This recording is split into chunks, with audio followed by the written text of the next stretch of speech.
Κυρίες και κύριοι, φίλες και φίλοι, καλησπέρα.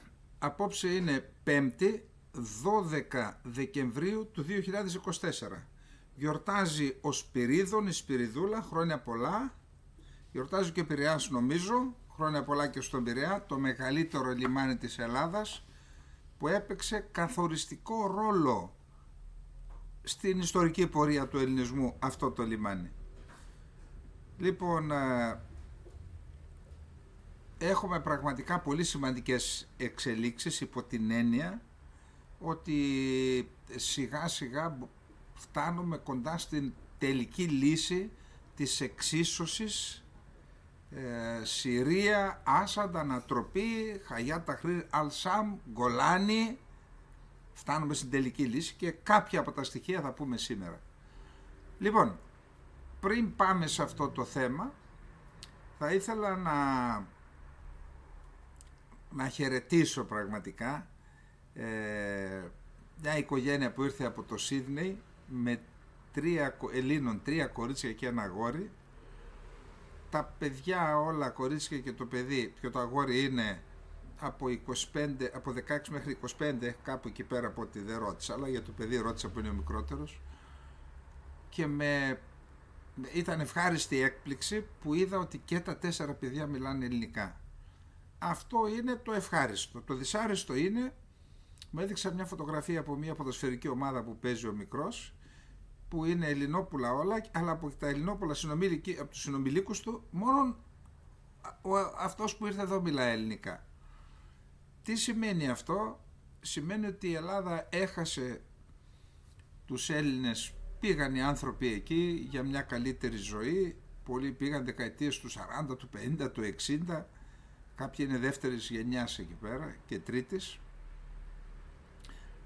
Οι πρώτες γενιές, δεύτερη γενιά κράτησαν και τη γλώσσα και την ελληνικότητά τους, αλλά σταδιακά, από ό,τι επισκέφτηκα και εγώ 2 φορές στην Αυστραλία, είδα ότι οι άνθρωποι που είχαν πάει το 1905, για παράδειγμα, οι Καστελοριζγοί, οι Καλυμνοί, ότι σταδιακά, παρότι κρατούν τη θρησκεία, η εκκλησία τους κρατάει στον εθνικό κορμό, σταδιακά χάνουν τη γλώσσα και τα παιδιά χάνουν και την επαφή με την Ελλάδα, όσοι δεν έρχονται τακτικά να την επισκεφτούν. Και εδώ, συζητώντας με τους ανθρώπους που ήρθαν εδώ, καταλήξαμε στο συμπέρασμα, και δικιά μου άποψη, ότι εντάξει, είναι δύσκολο τώρα, οι συνθήκες αλλάζουν, γίνονται δύσκολες, η πρόνοια από το Εθνικό Κέντρο δεν υπάρχει, δεν υπάρχουν ελκυστικά προγράμματα, αλλά υπάρχει το διαδίκτυο, υπάρχουν και τα τραγούδια, υπάρχουν και οι ταινίες, η τηλεόραση. Δηλαδή μπορεί ακόμα και τα παιδιά που δυσκολεύονται να μιλήσουν, μπορεί μέσα από τα τραγούδια, μέσα από τους συλλόγους, τους χορούς ή από την τηλεόραση, από τις τηλεοπτικές σειρές, μπορούν να έχουν μια επαφή με την ελληνική γλώσσα. Τι άλλο να πω, δεν έχω να πω τίποτα άλλο. Και επειδή βρισκόμαστε σε αυτό, στην πορεία του ελληνισμού γενικότερα, στη μετανάστευση, σε αυτό, στην ουσία τη γενοκτονία που γίνεται, έχουν φύγει περίπου 1 εκατομμύριο άνθρωποι νέοι στο εξωτερικό. Πόσοι από αυτούς θα γυρίσουν πίσω, και όταν γυρίσουν ποια Ελλάδα θα βρουν, πόσο θα απογοητευτούν, κάποιοι θα ξαναγυρίσουν πίσω. Ενώ λοιπόν η κατάσταση είναι ήδη τραγική, έρχονται ξένοι και περιγράφουν τη δημογραφική κατάρρευση της χώρας. Δηλαδή οι κυβερνήσεις, και οι προηγούμενοι και αυτοί, εντάξει, αντιλαμβάνομαι, είπα δεν θέλω να είμαστε άδικοι σε αυτή την εκπομπή, σε αυτό το κανάλι, ότι γίνονται κάποιες προσπάθειες, εκτός από τις προσπάθειες που κάνουν να βελτιώσουν τη δική τους οικονομία, εντάξει, και καταλαβαίνετε τι λέω, γίνονται κάποιες προσπάθειες να σταθεροποιηθεί η κατάσταση στη χώρα, και έχουμε, με κόστος των φορολογουμένων φυσικά, έχουμε κάποια επιτεύγματα στην οικονομία. Είπαμε ότι πρέπει να λέμε την αλήθεια. Πληρώνουμε κόστος, αλλά έχουμε κάποια επιτεύγματα. Όμως, όπως λέμε αυτό, ότι υπάρχουν κάποια επιτεύγματα αυτά τα 5 χρόνια και η οικονομία μπήκε σε μια κατεύθυνση που έχουμε μείωση του εξωτερικού χρέους, έχουμε ρυθμούς ανάπτυξης, ασφαλώς σφαδάζουν η μεσαία τάξη και κάτω από την ακρίβεια, αλλά εν πάση περιπτώσει στα δημόσια οικονομικά έχουμε κάποια θετικές εξελίξεις. Θεωρώ όμως ότι αυτά τα 5 χρόνια και οι προηγούμενοι αλλά και αυτά τα 5 χρόνια έχουν γίνει ελάχιστα για τη δημογραφική κατάρρευση. Δεν υπάρχει εθνικό σχέδιο, δεν υπάρχει έμπνευση. Αντί να δώσουν βαρύτητα στο θέμα αυτό της δημογραφικής κατάρρευσης, μας βομβάρδισαν τους εγκεφάλους μας για το γάμο αυτόν το γνωστό που ξέρετε και για τις ατζέντες τις περίεργες. Φυσικά κάναν την κοροτούμπα μόλις βγήκε ο Τραμπ, αλλά αυτά δεν είναι σοβαρά πράγματα. Μια χώρα που θέλει να επιβιώσει δεν αλλάζει από τη μια μέρα στην άλλη σε τόσο σοβαρά ζητήματα την άποψή της.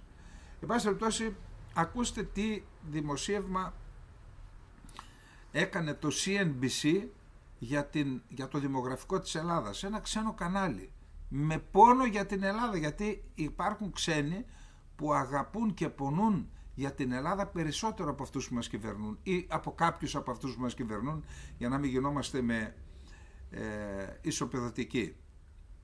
CNBC, μια απόκοσμη ματιά στο μέλλον της Ελλάδας που απειλείται από πληθυσμιακή κατάρρευση.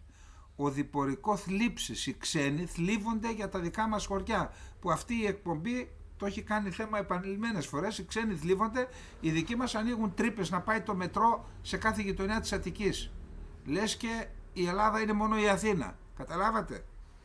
Οδηπορικό θλίψης στα χωριά φαντάσματα και μια σκληρή πραγματικότητα για την ελληνική οικονομία. Θα ξεπεράσω κάποια πράγματα να πάω στα... Η Ελλάδα έχει ένα από τα χαμηλότερα ποσοστά γεννήσεων στην Ευρώπη.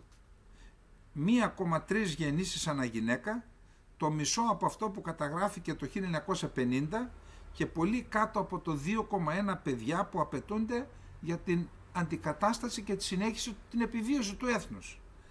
Πέρυσι η χώρα κατέγραψε λιγότερο από 71.400 γεννήσεις, σημειώνεται στο δημοσίευμα. Ο χαμηλότερος ρυθμός από τότε που άρχισαν οι καταγραφές πριν από σχεδόν έναν αιώνα και μειωμένο κατά 6% σε σχέση με πριν από 2 χρόνια, από ένα χρόνο. Δηλαδή κάθε χρόνο πάμε προς τα κάτω. Για να μην πούμε από τις 71.400 γεννήσεις πόσα είναι Ελληνόπουλα και πόσα είναι παιδιά ξένων που κατοικούν στην Ελλάδα. Η Ελλάδα έχει τώρα περίπου 1 γέννηση για 2 θανάτους. Για κάθε 2 θανάτους, ενώ το ποσοστό του πληθυσμού άνω των 65 ετών είναι σχεδόν διπλάσιο από εκείνο των ηλικιών 0 έως 14. Πρόκειται για ένα ζήτημα που επηρεάζει κυρίως θύλακες της ελληνικής ηπειρωτικής χώρας και του απέραντου αρχιπελάγους της. Η δημογραφική παρακμή της Ελλάδας μπορεί να αποδοθεί σε μεγάλο βαθμό στην κρίση δημοσίου χρέους της χώρας το 2009, σημείωσε το CNBC.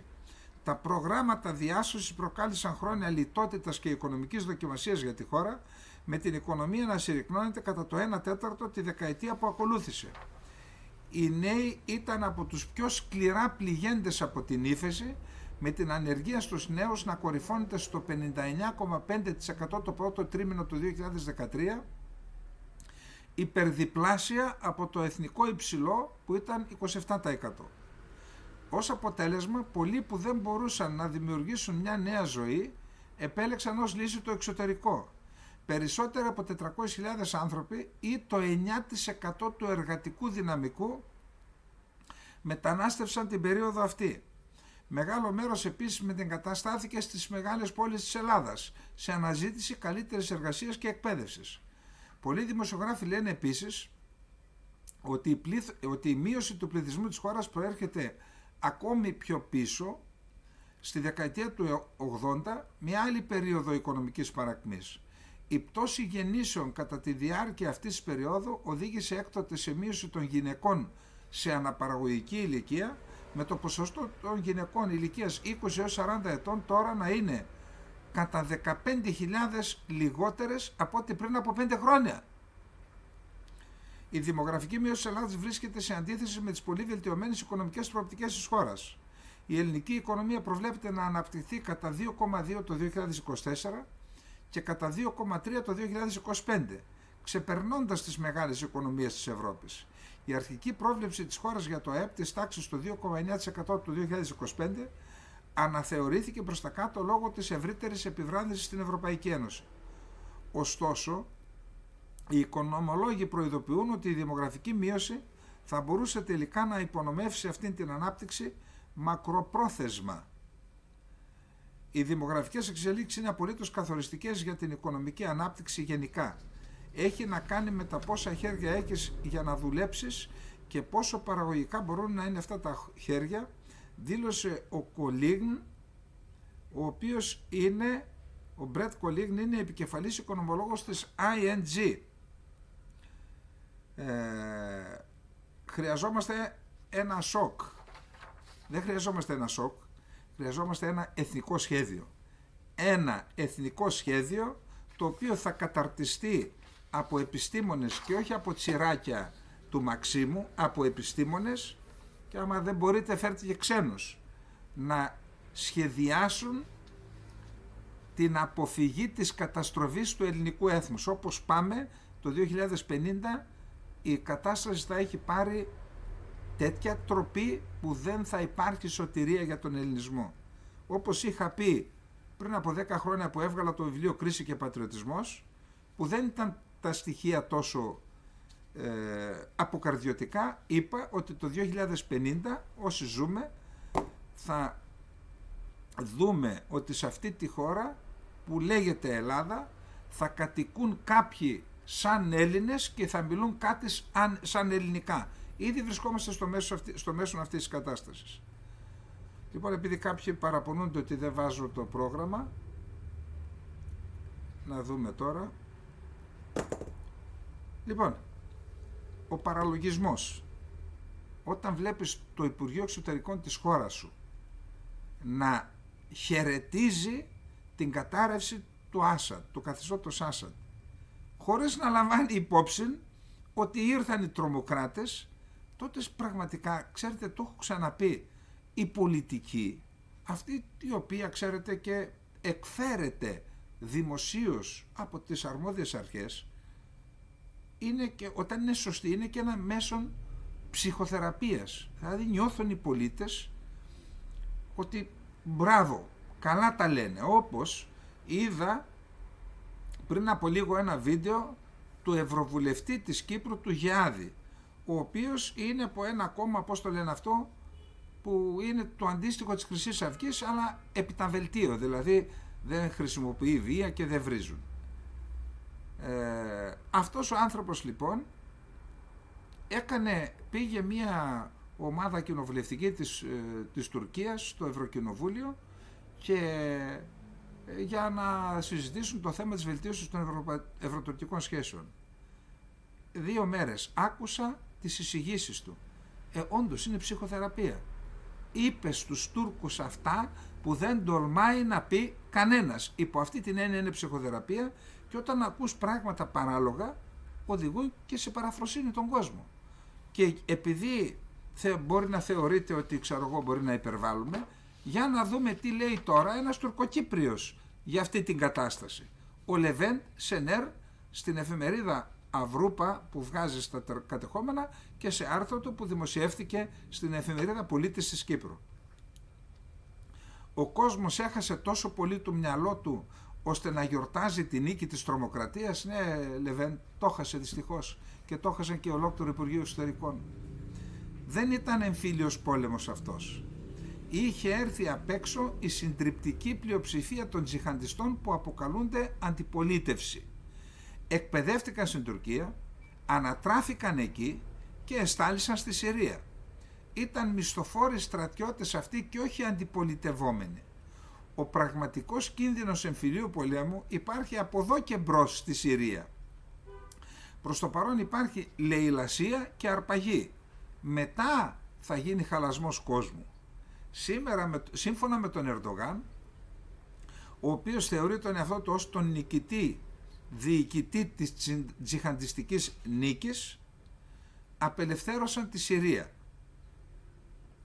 Όμως οι Σύριοι θα δουν το πραγματικό σκοτάδι από εδώ και μπρος. Όλα αυτά που συμβαίνουν θυμίζουν Ιράν, Λιβύη, Ιράκ. Είχαν νομίσει ότι έκαναν επανάσταση και απελευθέρωσαν το Ιράν εκείνοι που ανέτρεψαν το Σάχη Ριζά Πεχλεβί και έφεραν στη θέση του τον Αγιατολάχ Χομεϊνί. Μετά από αυτό βίωσαν και βιώνουν την πραγματική σκλαβιά. Οι Ισλαμιστές μουλάδες με τα αραχνιασμένα μυαλά δεν ανέχονται ακόμα και να φαίνονται τα μαλλιά των γυναικών από τη μαντήλα. Ήταν και ο Σαντάμ Χουσέιν στο Ιράκ ένας πολύ στιγνός δικτάτορας, όπως ο Σάχης Ριζά Πεχλεβί. Δεν έμεινε τίποτα που δεν έκανε στους αντιπολιτευόμενους.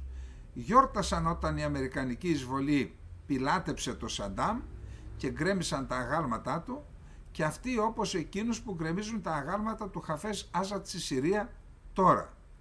Όμως όταν είδαν τι συνέβη αργότερα, άρχισαν να αναζητούν ακόμα και το Σαντάμ. Γιόρτασαν και εκείνοι που αφάνισαν με πολύ άγριο τρόπο τον Καντάφη στη Λιβύη. Όμως η Λιβύη μετατράπηκε σε τέτοια λίμνη αίματος αργότερα, που άρχισαν να νοσταλγούν τις μέρες του Καντάφη. Δεν νομίζω ότι θα γίνει κάτι διαφορετικό τώρα στη Συρία.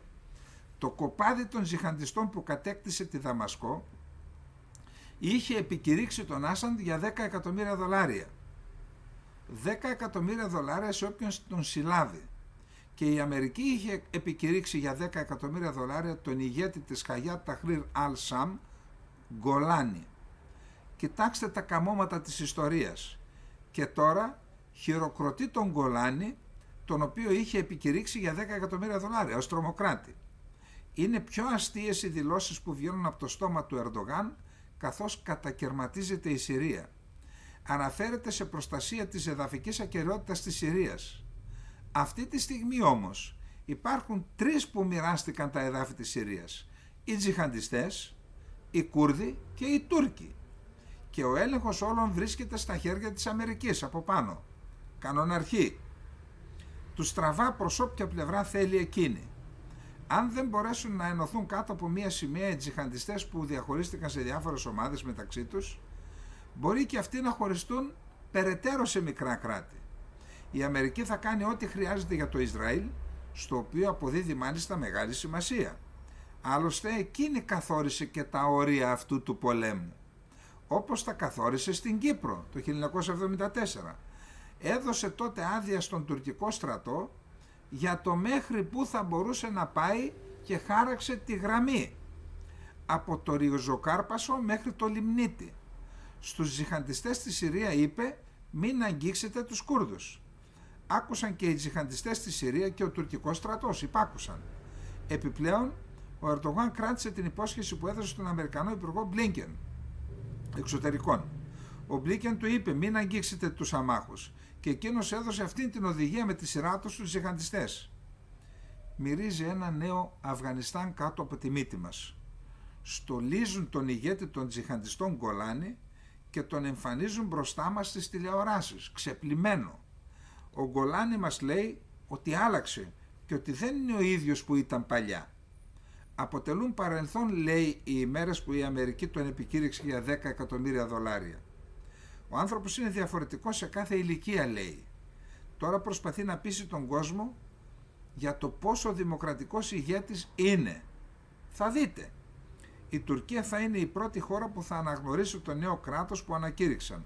Και μετά από αυτό, ο Ταΐπ Ερντογάν θα πάει στη Δαμασκό και θα κάνει προσευχή στο τέμενος των Ομεϊαδών. Παρεμπιπτόντως, είναι σήμερα στη Δαμασκό, σε αυτό το τέμενος, ο Ιμπραήμ Καλίν, το μυστικό κουτί του Ερντογάν και διοικητής της υπηρεσίας πληροφοριών της ΣΜΙΤ. Ποιος ξέρει, μπορεί και να κτίσει και στη Δαμασκό ένα κτηριακό συγκρότημα με τζαμί, όπως κάνει και εδώ σε εμάς τα κατεχόμενα. Και το δικό μας κράτος φάντασμα, η του Δουβουκού, θα είναι από τους πρώτους που θα συγχαρούν τη νέα κυβέρνηση στη Δαμασκό. Θα κτίσουμε πολύ καλές σχέσεις με αυτή την τρομοκρατική διοίκηση. Θα ειστρέψουν εδώ περισσότερα χρήματα και περισσότερες ουσίες. Δεν είναι μακριά οι μέρες αυτές. Περιμένετε και θα δείτε. Θα δείτε πώς θα συνδέσουν ακόμα και δρόμο από τη Λατάκια προς την Αμόχωστο. Λοιπόν, και σας ερωτώ, γιατί δεν επικρατεί αυτή η άποψη στις ελληνικές τηλεοράσεις?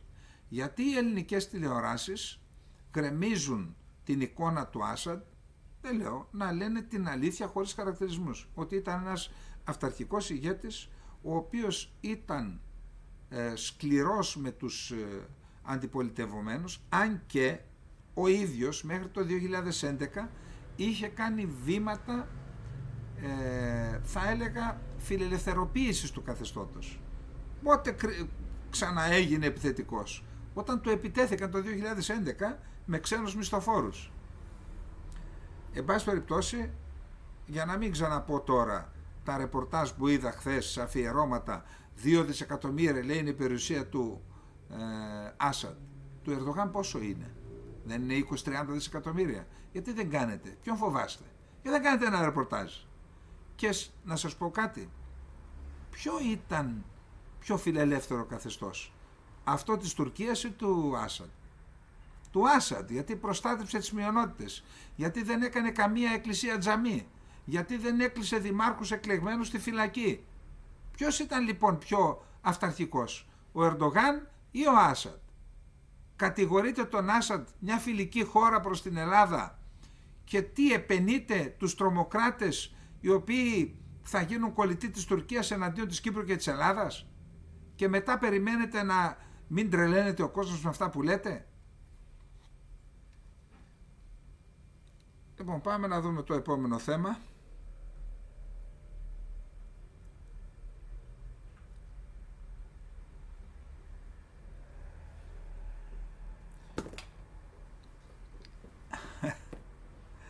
Τι να πω πραγματικά. Χάρηκα, γιατί και αυτό ψυχοθεραπεία είναι, μην νομίζετε. Όλοι τη χρειαζόμαστε. Χάρηκα με την επιμονή του Χριστοδουλίδη και της κυβέρνησής του και του συστήματος, διοκτικές αρχές και δικαστικές αρχές, που συνεχίζουν το κυνήγι των σφετεριστών. Προσέξτε τώρα τι έγινε. Άλλους 2 άρπαξαν μέσα για κακούργημα. Και αυτές μάλλον ζούσαν και στις ελεύθερες περιοχές και από εκεί σφετερίζονταν τις περιουσίες των Ελλήνων στα κατεχόμενα και παίζουν και παιχνίδια και Ελληνοκύπρια εκεί πέρα. Λοιπόν, αύριο εμφανίζονται ενώπιον του κακουργιοδικείου Λευκωσίας οι 2 γυναίκες από την Ουγγαρία, οι οποίες κατηγορούνται για υπόθεση σφετερισμού ελληνοκυπριακής γης στα κατεχόμενα αξίας άνω των 58 εκατομμυρίων ευρώ.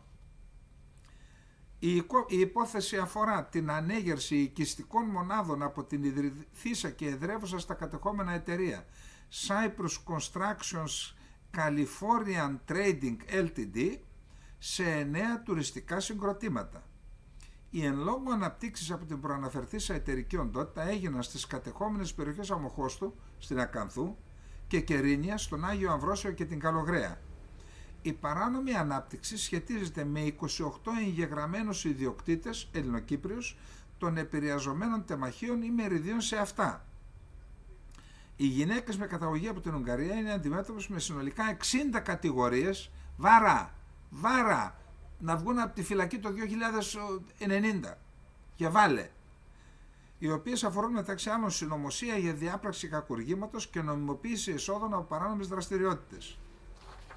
Αυτά λοιπόν, μπράβο σε όλους και στους δικαστές, μην κάνετε πίσω, μην ακούσετε κανέναν, μην πω καμιά λέξη τώρα, κανέναν γκαριόλι που θα σας πει μη, διότι αυτό κάνει κακό στην προσέγγιση. Κανένα κακό δεν κάνει, μόνο καλό κάνει. Μόνον έτσι θα του συνετίσετε. Λοιπόν, τώρα είναι μεγάλο θέμα, είπαμε, η προσέγγιση και η ανάπτυξη των σχέσεων της Κυπριακής Δημοκρατίας με τις Ηνωμένες Πολιτείες της Αμερικής. Ακούστε, δεν είναι ιδεολογική η προσέγγιση. Ξέρουμε πολύ καλά ποιες είναι οι Ηνωμένες Πολιτείες της Αμερικής και ποιος ήταν ο ρόλος τους το 1974. Τον είπε και ο Σενέρ Λεβέν. Εδώ λοιπόν είπαμε ότι τα κράτη είναι ζωντανοί οργανισμοί και πρέπει να κινούνται με βάση την εξυπηρέτηση των εθνικών του συμφερόντων. Από αυτή την προσέγγιση εξυπηρετούνται τα εθνικά συμφέροντα της Κυπριακής Δημοκρατίας ή όχι? Καταρχάς, το γεγονός ότι κάλεσε ολόκληρος, παρότι απερχόμενος, πρόεδρος των ΗΠΑ, τον Χριστοδουλίδη στο Λευκό Οίκο, προχθές είχαν τηλεφωνική συνομιλία με τον νεοεκλεγέντα, επανεκλεγέντα τον Τραμπ.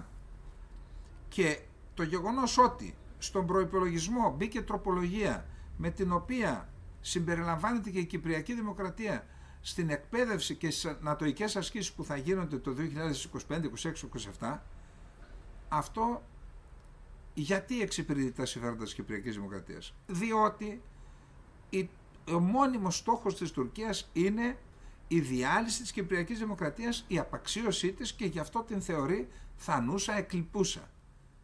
Η εκλειπούσα λοιπόν κατά την Άγκυρα κάνει μια, θα έλεγε κανείς, στρατηγικού χαρακτήρα σχέση με τις ΗΠΑ. Δίνει ορισμένες παραχωρήσεις, το έχουμε ξαναπεί, οι σχέσεις των κρατών πρέπει να είναι δούνε και λαβίν. Όχι μόνο δούνε, διότι δυστυχώς και η Ελλάδα, δεν ξέρω για την Κυπριακή Δημοκρατία, δεν έχω λεπτομέρειες, γνωρίζω όμως ότι η Ελλάδα, ειδικά στις σχέσεις με τις ΗΠΑ, είναι περισσότερο δούνε και παρά λαβίν. Ας ελπίσουμε ότι στην Κύπρο κάθε παραχώρηση που κάνουν σε διάφορους τομείς της ΗΠΑ να υπάρχει και στο ταμείο κάτι που να μένει, λαβίν. Αυτό γιατί το είπα? Γιατί οι αμυντικοί δεσμοί των ΗΠΑ με την Κυπριακή Δημοκρατία ενισχύονται ακόμα περισσότερο μέσω της τροπολογίας που κατατέθηκε στο νομοσχέδιο για τον αμυντικό προϋπολογισμό των ΗΠΑ. Η τροπολογία προβλέπει για πρώτη φορά την ένταξη της Κύπρου στον κατάλογο των χωρών που μπορούν να επιλεγούν για να συμμετέχουν σε προγράμματα στρατιωτικής εκπαίδευσης για την Ανατολική Ευρώπη.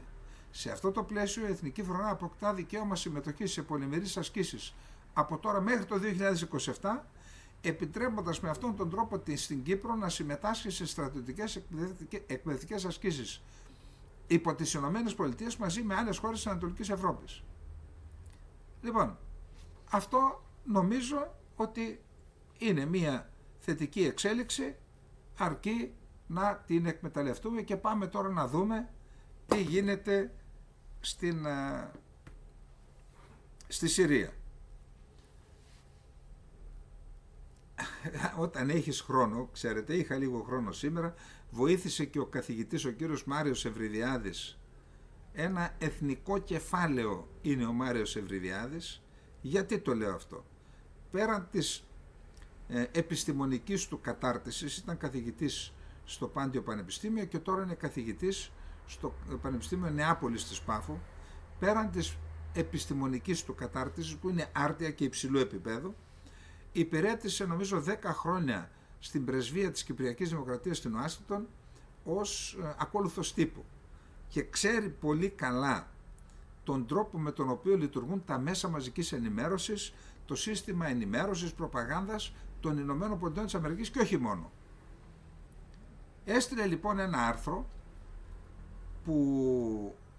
συνέντευξη που έδωσε ο James Jeffrey το 2021. Τώρα μου διαφεύγει ο δημοσιογράφος, το μετέφρασα όλο, είναι καλά, μιλάμε ότι είναι 5.000 λέξεις, βιβλίο. Και ο δημοσιογράφος πιθανότατα είχε πάρει συνέντευξη από τον Γκολάνη, 2021 έτσι. Είχε πάρει συνέντευξη από τον Γκολάνη και είχε καταλάβει, μήπως του είπε και ο Γκολάνη τίποτα, ότι στην ουσία είναι πράκτορας των μυστικών υπηρεσιών της Αμερικής. Και με βάση την εντύπωση που αποκόμισε από τη συνέντευξη με τον Γκολάνη 2021, πήγε και πήρε συνέντευξη από τον James Jeffrey. Ποιος είναι ο James Jeffrey? Είναι ειδικός απεσταλμένος του Τραμπ τότε για τη Μέση Ανατολή και για τη Συρία. Και είναι ο άνθρωπος ο οποίος πολλές φορές πήρε και σκανδαλώδεις θέσεις ή σκανδαλωδώς υποστήριξε τις θέσεις της Τουρκίας, σε βαθμό που μπήκαν στο μυαλό μου διάφορα. Εγώ τον είπα ότι μόνο πράκτορας της Τουρκίας θα μπορούσε να λέει τέτοια πράγματα. Ο δημοσιογράφος λοιπόν, σας καλώ να τη διαβάσετε τη συνέντευξη, θα τη γράψω κάτω στα σχόλια, θα βάλω το σύνδεσμο, μπορείτε να πάτε λοιπόν το πρώτο σχόλιο, θα βάλω το σύνδεσμο, μπορείτε να πατήσετε να τη διαβάσετε όσοι έχετε χρόνο, γιατί θέλει πάνω από 2 ώρες διάβασμα. Και εκεί ο δημοσιογράφος, σαν να ξέρει ότι είναι πράκτορας των Αμερικανών ο Γκολάνη και η Χαγιάτ Ταχρήρ Αλ Σαμ, αλλά στην ουσία το δέχεται και ο Αμερικανός πρέσβης. Άρα, τώρα όλα εξηγούνται. Θα τη λύσουμε πλήρως την εξίσωση, αλλά για να δούμε παρακάτω πού βρισκόμαστε, τι έχουμε για τα θέματα αυτά. Καταρχάς, με βάση το Συριακό Πρακτορείο Παρατηρητήριο Ανθρωπίνων Δικαιωμάτων, μία μη κυβερνητική οργάνωση με έδρα το Λονδίνο, αλλά καλά πληροφορημένη με πηγές σε όλη τη Συρία. Η Ρωσία απέρριψε αίτημα του Μπασάρ Αλ-Άσαντ να δημιουργηθεί ένα κράτος στις ακτές της Συρίας, το οποίο θεώρησε ότι ήταν ένα σχέδιο για τη διαίρεση της Συρίας, η Ρωσία. Δηλαδή ήθελε να κάνει ένα αλαουητικό κράτος που το ευνοεί η γεωγραφία, διότι κατά μήκος των ακτών και προς την ενδοχώρα, προς τη Χάμα δηλαδή και τη Χόμς, υπάρχει μια οροσειρά που εκεί θα μπορούσε να είναι σύνορα. Και όντως στις ακτές η πλειοψηφία των κατοίκων είναι Αλαουίτες. Ο Πούτιν, η Ρωσία το αρνήθηκε και αρνήθηκε να εκφωνήσει και ομιλία σχετικά με την παρέτησή του από την εξουσία. Και έφυγε προς την Ρωσία, είπαμε. Εντός των επομένων ημερών πρόκειται να λειτουργήσει το Διεθνές Αεροδρόμιο του Δαμασκού, το οποίο έκλεισε από τότε που το πήραν οι τρομοκράτες τον έλεγχο της Δαμασκού, δήλωσε ο διευθυντής του Ανίς Φαλούχ. Θεού θέλοντος το αεροδρόμιο θα ξανανοίξει το συντομότερο δυνατόν, δουλεύουμε ασταμάτητα. Τις επόμενες μέρες μπορούμε σύντομα να επιτρέψουμε τις πτήσεις αεροσκαφών και στον Συριακό εναέριο χώρο που ήταν κλειστός τόσα χρόνια. Διάβασα μία ανάρτηση της Fagr Network. Προσπάθησα να βρω στοιχεία, δεν μπόρεσα να βρω. Φαίνεται ότι είναι ένα καινούργιο δίκτυο network και λέει: αυτό που βλέπουμε είναι μια ψεύτικη αυγή στη Συρία. Οι νέες αρχές στη Συρία δεν είναι απελευθερωτές, αλλά το αναστημένο πρόσωπο του ISIS, μια οντότητα που επιβλήθηκε στη Συρία από τις ίδιες τις αυτοκρατορικές δυνάμεις που προσπάθησαν να καταστρέψουν το έθνος. Αυτό δεν είναι επανάσταση. Αυτό είναι το τελευταίο κεφάλαιο μιας ξένης εμπλοκής για να εγκαταστήσουν μαριονέτες που θα προδώσουν την ίδια την ουσία της Συρίας. Το ISIS και τα όμοιά του δεν έχουν καμία νομιμότητα. Είναι εργαλεία καταστροφής, προωθούν μια βάναυση ατζέντα διχασμού και καταπίεσης στη Συρία. Η άνοδός τους δεν είναι σημάδι αναγέννησης της Συρίας, αλλά μια υπολογισμένη κίνηση για να υπονομεύει την κυριαρχία της και να υποτάξει το λαό της. Το Fagr Network απορρίπτει αυτήν την ψευδή εξουσία στο σύνολό της. Στεκόμαστε στο πλευρό των αληθινών υπερασπιστών της Συρίας, εκείνους που αντιστέκονται στην ξένη κατοχή, προστατεύουν την αξιοπρέπεια του έθνους και υποστηρίζουν την κληρονομιά της αντίστασης ενάντια σε κάθε τυραννία. Ο αγώνας για την ψυχή της Συρίας συνεχίζεται και η αλήθεια θα επικρατήσει.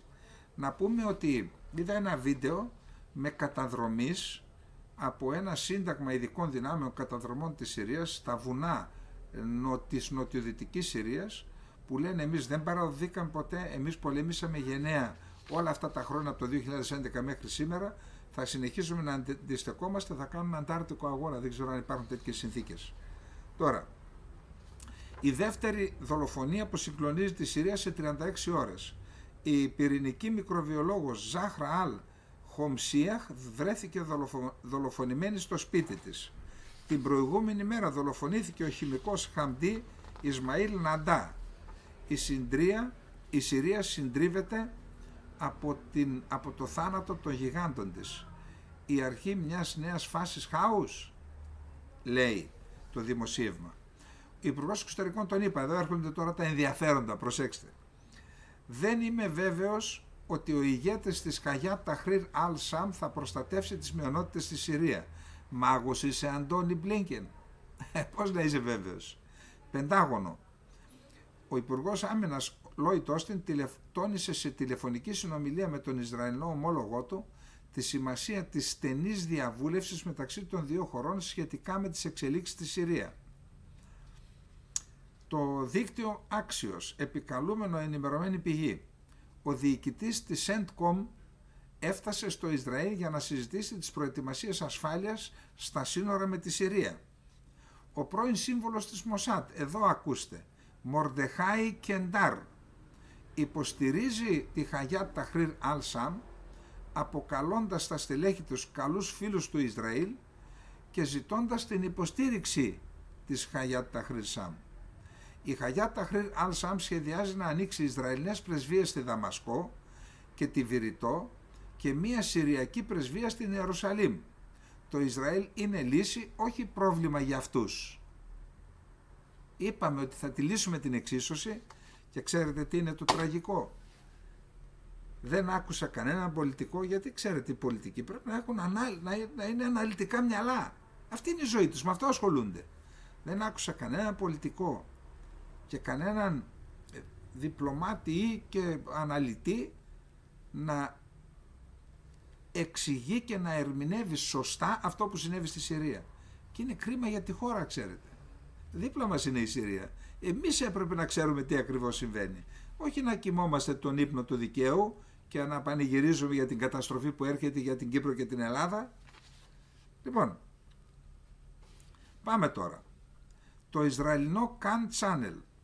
Ο Υπουργός Άμυνας Κάτς, στη διάρκεια επίσκεψης στο Ανατολικό Μέτωπο, δηλαδή στη Συρία, καταστρέψαμε τα χέρια, τα πλοκάμια του χταποδιού του Χαμενεή και τους προκαλέσαμε σοβαρές ζημιές στη Γάζα, το Λίβανο και τη Συρία. Γι' αυτό έγιναν όλα. Τα πλοκάμια του χταποδιού που πήγαινε να πλήξει το Ισραήλ. Ήρθα εδώ για να βεβαιωθώ ότι το Ιράν δεν θα καταφέρει να δημιουργήσει ξανά τα πλοκάμια του Ιρανικού χταποδιού. Το πλοκάμι στο Ανατολικό Μέτωπο του Ισραήλ έχει κοπεί. Θα χτίσουμε γρήγορα τον Ανατολικό φράχτη και θα αποτρέψουμε τα ιρανικά σχέδια για λαθρέα μεταφορά όπλων εναντίον του Ισραήλ μέσω της Ιορδανίας. Ο Γκολάνι, αυτό σας το μεταφέρω με επιφύλαξη, δεν πρόλαβα και δεν έχει τη δυνατότητα να πάω σε αραβικά, το πήρα από ρωσικό λογαριασμό. Προσέξτε, μπορεί να μην είναι έτσι. Φέρεται να είπε από την Προεδρία της Δημοκρατίας, εκεί κάθεται σαν πρόεδρος τώρα. Θα εργαστώ για ένα νόμο που θα επιτρέπει στους Σύρους αδελφούς μας να μετακινούνται και να εργάζονται εντός του κράτους του Ισραήλ, με το οποίο θα υπογράψουμε συμφωνία ειρήνης και συνεργασίας τις επόμενες εβδομάδες και θα υπάρξει εμπορική και βιομηχανική ανταλλαγή και συνεργασία στο υψηλότερο επίπεδο. Αν όντως τα είπε, πάντως το παρακάτω που θα σας πω υπόθηκε. Ο εκπρόσωπος της Χαγιάτ Ταχρήρ Αλ-Σαμ, ο Μπέιντα Αρναούτ, ρωτήθηκε από το Channel 4 News σχετικά με τις επιδρομές του Ισραήλ σε περισσότερο από 300 τοποθεσίες στόχους στη Συρία. 480 προσβολές είχαμε, αεροπορικές και του πολεμικού ναυτικού. Λέει λοιπόν ο εκπρόσωπος του Χαγιάτ Ταχρήρ Αλ-Σαμ, προτεραιότητά μας είναι η αποκατάσταση της ασφάλειας και των υπηρεσιών και η αποκατάσταση της ζωής των πολιτών. Τον ρωτάει ο δημοσιογράφος. Καταλαβαίνω ότι δεν είναι η προτεραιότητά σας, αλλά ειλικρινά μου λέτε ότι δεν έχετε να πείτε τίποτα για τις επιθέσεις του Ισραήλ σε αυτή τη χώρα, τις 480 επιθέσεις. Ο εκπρόσωπος, μην έχετε καμία αμφιβολία, θέλουμε όλοι να σέβονται την κυριαρχία μας. Τι καταλάβετε? Θα τα πούμε τις επόμενες μέρες, όλα θα τα ξεδιαλύνουμε. Μια υπόγεια βάση πυράβλων στα βουνά Καλαμούν της Δαμασκού, που χτίστηκε με ιρανική και βορειοκορεατική τεχνολογία, την εγκαταλείφθηκε από τις δυνάμεις αφού διαλύθηκε ο στρατός. Υπάρχει ένα βίντεο που γυρίστηκε μέσα σε αυτές τις στοές, μπορούν να κυκλοφορούν αυτοκίνητα μέσα. Υπάρχει πιθανότητα να βρούμε αποθηκευμένους εκτοξευτές και βαλιστικούς πυράβλους και γι' αυτό λέει πήγαν τη νύχτα Ισραηλοί ειδικοί μέσα για να ελέγξουν όλο αυτό τις σύραγγες αν υπάρχουν τέτοια θέματα. Η τεράστια ουδέτερη ζώνη που τώρα καλύπτει πλήρως τα υψώματα του Γκολάν καταλήφθηκε από Ισραηλινούς. Φαίνεται να υπάρχει είτε αδιαφορία γι' αυτό στη Δύση, είτε όπως εκφράζουν πολλά αμερικανικά μέσα, επιδοκιμασία, δηλώνοντας ότι το Ισραήλ μπορεί να κάνει ό,τι θέλει για να υπερασπιστεί τον εαυτό του. Το μέγεθος της κατεχόμενης περιοχής ξεπερνά τα 1000 τετραγωνικά χιλιόμετρα και ονομάζεται ζώνη ασφαλείας. Η Γαλλία του ζητάει να αποσυρθούν από αυτές τις περιοχές, η μόνη δυτική χώρα. Τώρα κοιτάξτε, το Ιράν είναι ο μεγαλύτερος χαμένος. Και η Ρωσία, αλλά το Ιράν προσπαθεί να ξεπεράσει αυτό που έζησε. Γκρεμίστηκε το οικοδόμημα που είχε, το χταπόδι που είχε κτίσει ο Κασίμ Σουλεϊμάνι. Γκρεμίστηκε και κατά πάσα πιθανότητα δεν πρόκειται να ξανά χτιστεί, να ξαναοικοδομηθεί αυτό το οικοδόμημα, εάν συνεχίσει να υπάρχει το καθεστώς στην Τεχεράνη, γιατί πιθανότατα αυτό που προετοιμάζεται είναι ο επόμενος στόχος να είναι το Ιράν και μετά ας ελπίζουμε να είναι κάποιος άλλος. Ονόματα δεν λέμε. Προσέξτε τώρα τι λέει ο διοικητής των φρουρών της Ισλαμικής Επανάστασης, ο Χοσεΐν Σαλαμί. Η Συρία ήταν η μόνη χώρα που αρνήθηκε να εξομαλύνει τη σχέση της με το σιωνιστή εχθρό, το Ισραήλ, και χρησιμεύσε ως καταφύγιο για κινήματα αντίστασης και απελευθέρωσης. Εμείς, λέει ο Ιρανός αξιωματικός, γνωρίζαμε τις κινήσεις μαχητών και εξτρεμιστών στη Συρία τους τελευταίους μήνες. Καταφέρουμε να εντοπίσουμε πιθανά μέτωπα επίθεσης και ενημερώσαμε τις αρμόδιες στρατιωτικές και πολιτικές αρχές στη Συρία, αλλά δεν υπήρχε βούληση για αντίσταση ή πόλεμο. Η ισχύς του Ιράν δεν έχει μειωθεί. Αυτά τα λέει για να τα πιστέψει ο ίδιος. Ποιος τον πιστεύει τώρα? Αν είχε μειωθεί, δεν θα είχαμε πραγματοποιήσει τις επιχειρήσεις Αληθινή Υπόσχεση 1 και 2. Τότε δεν είχε μειωθεί. Τώρα μειώθηκε με την κατάρρευση του καθεστώτος Άσαντ. Και να δούμε, θα γίνει η Υπόσχεση 3, η υπόθεση που μας λέγανε την επιχείρηση.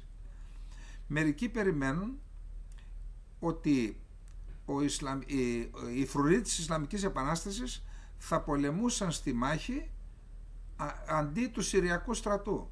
Αλλά πόσο λογικό είναι να πολεμάμε σε άλλη χώρα, ενώ ο στρατός αυτής της χώρας είναι αδρανής, οι δρόμοι για την υποστήριξη του μετώπου της αντίστασης είναι ανοιχτοί και δεν περιορίζονται στη Συρία. Και οι συνθήκες στη Συρία μπορεί να αλλάξουν. Ζει σε Μάη, τα έχουμε πει αυτά, έτσι. Άλλος αξιωματικός στο φρόντο της Επανάστασης, ο Μοχσέν Ρεζάι. Υπάρχουν ενδείξεις και πληροφορίες που ελήφθησαν ότι πριν από την κατάπαυση του πυρός στο Λίβανο, το Ισραήλ και οι ΗΠΑ διαβεβαίωσαν τον βόρειο γείτονα της Συρίας, την Τουρκία εννοεί, ότι το Ισραήλ δεν θα αναλάβει δράση κατά της Ταχρήρ Αλ-Σαμ. Χαγιάτ Ταχρήρ Αλ-Σαμ. Δεν θα αναλάβει δράση. Πώς θα αναλάβει? Με τους συμμάχους δεν τους χτυπάμε, παιδιά. Ο Συριακός λαός θα μάθει σύντομα την αληθινή φύση αυτών των γεγονότων. Βγάλτε τα, αν έχετε στοιχεία, βγάλτε τα. Πρέσβης του Ιράν στον ΟΗΕ. Θα απαντήσουμε αποφασιστικά σε οποιαδήποτε απειλή προς την Τεχεράνη. Μάλλον ένιωσαν ότι έρχεται η σειρά τους. Ο ηγέτης του κινήματος Σάντρ στο Ιράκ. Σάντρ, υπάρχουν δύο ομάδες ισχυρότατες Σιητών στο Ιράκ. Η μία είναι φιλοϊρανική και η άλλη είναι υπέρ του αραβικού εθνικισμού. Η μία λοιπόν είναι το κίνημα Σάντρ, που πήρε το όνομα από τον ηγέτη. Ο ηγέτης του κινήματος Σάντρ στο Ιράκ επέκρινε τη σιωπή του κόσμου σχετικά με την είσοδο Ισραηλινών αρμάτων μάχης στο Συριακό έδαφος, λέγοντας ότι αυτή η επίθεση έγινε με την αμερικανική υποστήριξη. Μάγος Ισερε Σάντρ. Το απίστευτο που είδαμε, το απίστευτο, είδα φωτογραφίες, έκαναν διαδηλώσεις κόσμους με τεράστιες πορτρέτα του Σαντάμ Χουσεΐν. Απελευθερωθήκαμε και θέλουμε ξανά το Σαντάμ Χουσεΐν. Το έχω ξαναπεί ότι εκεί που μπαίνει ο Εφράτης ποταμός μέσα στο Ιράκ, εκεί στην περιοχή την Αλ-Μπουκαμάλ, Αλ-Μαγιαντίν μέχρι και στην Τερεζόρ, οι Άραβες είναι οπαδοί του Σαντάμ, σκληροί οπαδοί του Σαντάμ. Και τώρα το είδαμε και στην πράξη. Άρα ποια απελευθέρωση, ρε παιδιά, εδώ μήπως υπάρχει κάτι Λοιπόν, καλά, είδα ένα άλλο άρθρο στην Washington Post του Αρών Ζελίν, προσέξτε. Σχέδιο τζιχαντιστών φιλικό προς τη διαφορετικότητα. Δηλαδή, εντάξει, είπαμε να τους ξεπλύνετε, αλλά όχι έτσι. Τζιχαντιστής με διαφορετικότητα είναι συμβατές έννοιες. Το έχω το άρθρο, είναι και αυτό μεγάλο, δεν μπόρεσα να το διαβάσω όλο, αλλά παιδιά, έλεος λίγο. Εντάξει, πέστε καθαρά, εμείς τους εκπαιδεύσαμε, εμείς τους χρηματοδοτήσαμε, εμείς τους δώσαμε εντολή να ρίξουν τον Άσαντ, γιατί αυτό εξυπηρετεί τα συμφέροντά μας. Μην πάτε να μας τρελάνετε τώρα. Τζιχαντιστές οι οποίοι θα δείξουν ανοχή στη διαφορετικότητα, εντάξει. Λοιπόν, τώρα η Τουρκία, καταρχάς προχθές έγινε μια συμφωνία, οι Αμερικανοί έπεισαν τους Κούρδους να αποσυρθούν από τη Μέμπετς και τους Τούρκους να μην χτυπάνε τους αμάχους. Ξέρετε τι έγινε? Οι Κούρδοι είχαν, οι δημοκρατικές δυνάμεις της Συρίας, ή μάλλον το πολεμικό συμβούλιο το στρατιωτικό συμβούλιο της Μέμπετς, είχε κάποιους τραυματίες από τις μάχες. Ήταν στα νοσοκομεία που δεν πρόλαβαν, δεν ολοκληρώθηκε η συμφωνία, δεν πρόλαβαν να τους πάρουν, έφυγαν από την πόλη, μπήκαν μέσα οι Τούρκοι τρομοκράτες και τους εκτέλεσαν εν ψυχρό. Υπάρχουν και τα σχετικά βίντεο. Γιατί δεν είδατε σε καμία ελληνική τηλεόραση τίποτα? Για να μην αμαυρωθεί η εικόνα της Τουρκίας, και αν αμαυρωθεί η εικόνα της Τουρκίας, τότε θα αμαυρωθεί από αντανάκλαση και η εικόνα της κυβέρνησης που μιλάει με την Τουρκία. Είναι όμως αυτό λογική? Τι είναι οι δημοσιογράφοι? Είναι ενεργούμενα του ενός και του άλλου? Γιατί δεν γράφουν την αλήθεια? Γιατί δεν δείχνουν την πραγματικότητα? Και η Τουρκία συνεχίζει να βομβαρδίζει και πολιτικούς στόχους και αμάχους και δεν μιλάει κανένας. Ο Άσαντ ήταν κακός. Ο Ερντογάν τι είναι, άγγελος? Μελέκ, όπως λένε και οι μουσουλμάνοι για τους άγγελους.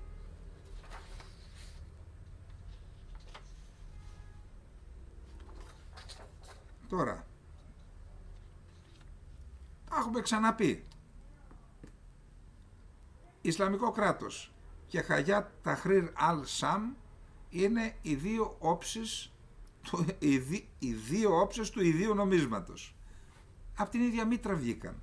Και αν διαβάσετε το άρθρο συνέντευξη που σας είπα, θα το γράψω από κάτω μετά όταν αναρτηθεί το βίντεο, ίσως είναι το πρώτο σχόλιο, το πρώτο, δεύτερο, τρίτο, εκεί θα δείτε ότι όντως όλοι αυτοί ανδρώθηκαν, εκπαιδεύτηκαν, στρατολογήθηκαν, λέω εγώ, στις φυλακές του Αμπου Γκράιμπ και στην άλλη φυλακή, πώς τη λένε, στο Ιράκ, που ήταν υπό την αμερικανική εποπτεία. Όλοι αυτοί. Τώρα τι πιστεύετε? Ότι οι τζιχαντιστές τρομοκράτες της Χαγιάτ Ταχρήρ Αλ Σαμ θα στρέψουν τα όπλα τους εναντίον του Ισλαμικού κράτους? Περιμένετε το επόμενο διάστημα να δείτε τι θα γίνει. Ήδη σκότωσαν 54 ανθρώπους που ήταν άοπλοι, έτσι. Τους βρήκαν και τους εκτέλεσαν στη Χόμς, τα είπαμε χθες. Και γι' αυτό ο πρώην επικεφαλής της MI6 στη Βρετανία, Άλεξ Γιάνγκερ, λέει και αυτός ότι όντως υπάρχει πολύ σοβαρό ενδεχόμενο, βεβαιότητα, ότι θα τους ξαναδούμε να ισχυροποιούνται. Και τι είπε? Ξέρετε, υπάρχει δεν το περίμενα από τους Άγγλους, μπράβο τους πάντως, υπάρχει στη Ροζάβα ένας καταβλισμός, μια μικρή πόλη με 40.000 ανθρώπων, που είναι εμπειροπόλεμοι τρομοκράτες του ISIS, κρατούμενοι μέσα, μια ολόκληρη πόλη με τις οικογένειές τους, με τα παιδιά τους, και την ασφάλεια και την τάξη σε αυτήν την πόλη καταβλισμό, φυλακή, την έχουν αναλάβει οι δημοκρατικές δυνάμεις της Συρίας. Και αυτούς τους βομβαρδίζει η Τουρκία τώρα. Γι' αυτό από χθες ο Μασλούμ Άμπντι, ο κυβερνήτης, πολιτικοστρατικός διοικητής της Ροζάβα, λέει: εμείς σταματάμε την αντιτρομοκρατική επιχείρηση, διότι βαλόμεθα από την Τουρκία και θα προσπαθήσουμε να αυτοπροστατευτούμε. Λέει λοιπόν ότι αν δεν προστατευτούν, αν δεν υποστηριχτούν οι Κούρδοι, οι δημοκρατικές δυνάμεις της Συρίας, στο αντιτρομοκρατικό της έργο, τότε υπάρχει πιθανότητα να ζήσουμε εφιαλτικές στιγμές με το Ισλαμικό κράτος. Και αυτό, ξέρετε, με δεδομένο ότι θα έχουν πρόσβαση στη Μεσόγειο, αυτό μπορεί ο καθής εξημών να αναλογιστεί την απειλή που συνιστά αυτή η εξέλιξη, θα συνιστά για την Ευρώπη. Εάν το Ισλαμικό κράτος μπορεί να μπαίνει σε μια βάρκα και να το βλέπουμε στην Κύπρο ή στα ελληνικά νησιά. Μπορείτε να φανταστείτε τι θα γίνει. Τέλος πάντων, το γεγονός ότι λέει υπάρχουν και άλλοι, και ο Κουρίλα και ο Λόρδος Γουέστ, πρώην σύμβολος του Βρετανού Πρωθυπουργού Γκόρντον Μπράουν, λένε ότι πρέπει να υποστηριχθούν οι Κούρδοι και να σταματήσει η Τουρκία τις αθλιότητες, να τους βομβαρδίζει. Ας ελπίσουμε ότι θα πείσουν την Τουρκία να μην κάνουν την εισβολή που ετοιμάζονται να κάνουν εναντίον των Κούρδων. Λοιπόν, να προχωρήσουμε γρήγορα. Ο Λόιτ Όστιν, Υπουργός Άμυνας των ΗΠΑ, τόνισε στον Ισραηλινό ομόλογο του Israel Katz ότι είναι σημαντικό να υπάρξει στενός συντονισμός ΗΠΑ-Ισραήλ όσον αφορά το Συριακό. Η Ουάσιγκτον παρακολουθεί στενά τις εξελίξεις στη Συρία και τάσεται υπέρ ειρηνικής πολιτικής μετάβασης χωρίς αποκλεισμούς, σημείωσε ο Όστιν κατά κείμενο που δημοσιεύτηκε. Πρόσθεσε ότι ο Αμερικανικός στρατός θα συνεχίσει τη δράση του, άρα θα υποστηρίζει τους Κούρδους, για να προληφθεί η επανεμφάνιση της τζιχαντιστικής οργάνωσης Ισλαμικός κράτος στο έδαφος της Συρίας. Ο Υπουργός Όστιν έδωσε έμφαση στη σημασία του στενού συντονισμού των ΗΠΑ και του Ισραήλ όσον αφορά τις εξελίξεις στη Συρία. Ο τελικός στόχος της επιχείρησης που ανέτρεψε τον Άσαντ στη Συρία είναι να αλλάξει το καθεστώς στην Τεχεράνη. Άρθρο του Μιχαήλ Ψήλου στην Αυτεμπορική. Η εκτίμηση αυτή ανήκει σε βετεράνους Ευρωπαίους διπλωμάτες που έχουν λιώσει πολλά παπούτσια στα σοκάκια της Μέσης Ανατολής, όπως λένε οι ίδιοι στην Αυτεμπορική. Θα αλλάξει έτσι ουσιαστικά η γεωπολιτική ολόκληρης της Μέσης Ανατολής, καθώς και ο αποκαλούμενος άξονας της αντίστασης του Ιράν που καταρρέει, λένε διπλωμάτες που συναντήσαμε στις Βρυξέλλες. Οι σύμμαχοι των μουλάδων πέφτουν σαν ντόμινο. Στη Συρία το καθεστώς Άσαντ ανατράπηκε. Στο Λίβανο η Σιητική Χεσμολάχ έχει αποδυναμωθεί. Στη Γάζα η Σουνιτική Χαμάς ακόμη χειρότερα, αλλά και στην Ιεμένη οι Σιήτες αντάρτες Χούθι έχουν υποστεί μεγάλες απώλειες από τις αμερικανικές και βρετανικές και σαουδαραβικές αεροπορικές επιδρομές. Η ανατροπή του Άσαντ στη Συρία είναι για το Ιράν συγκρίσιμη με την πτώση του τείχους του Βερολίνου, λένε οι διπλωμάτες. Μέσα σε λίγους μόνο μήνες η επιρροή των μουλάδων στη Μέση Ανατολή έχει συρρικνωθεί σημαντικά. Οι λόγοι είναι στρατιωτικού χαρακτήρα. Από την τρομοκρατική επίθεση της Χαμάς στις 7 Οκτωβρίου 2023, το Ισραήλ κάνει ό,τι θέλει στην περιοχή, έχοντας ενισχύσει τις θέσεις του στο Λίβανο και στη Συρία. Από την άλλη πλευρά η Ρωσία έχει εμπλακεί για τα καλά επί 3 χρόνια στα ουκρανικά πεδία μάχης, δεν έχει πλέον αρκετή δύναμη για επιθέσεις στο Λεβάντε και υποχωρεί. Το ιδεολογικό επικοδόμημα των μολάδων καταρρέει επίσης. Η αντι-Ισραηλινή προπαγάνδα και οι τελετουργικές διακηρύξεις νίκης που ήταν εδώ καιρό ο πυλώνας της κυριαρχίας του Ισλαμικού καθεστώτος είναι τώρα απλώς φράσεις κενές περιεχομένου. Μία κυβερνητική έρευνα το φθινόπωρο έδωσε ένα τραγικό αποτέλεσμα. Το 92% των Ιρανών είναι δυσαρεστημένοι με την τρέχουσα κατάσταση της χώρας τους και μόνο το 1/3 πιστεύει ότι η κατάσταση μπορεί να βελτιωθεί μέσω μεταρρυθμίσεων. Τα σημάδια δείχνουν καταιγίδα. Μόλις είδαν οι Ιρανοί τι συνέβη στη Συρία, όταν ένα καθεστώς χάνει την νομιμότητά του, τότε είδαν και το πρόσωπό του στον καθρέφτη. Θα μπορούσε ο Ιρανικός δεσποτισμός να τελειώσει με παρόμοιο τρόπο? Είναι νωρίς ακόμα για να κρίνουμε. Υπάρχουν όμως πολλές ενδείξεις. Μετά κάνει αναφορά στην οικονομική κατάσταση. Αυτά λοιπόν και με το Ιράν, και εγώ πιστεύω ότι όντως υπάρχει ο επόμενος στόχος, δεν ξέρουμε αν θα γίνει, ότι είναι το Ιράν. Έχουμε μια συγκλονιστική μελέτη για τα παιδιά στη Γάζα. Θα το αφήσω αν έχουμε αύριο χρόνο να το διαβάσουμε, αν.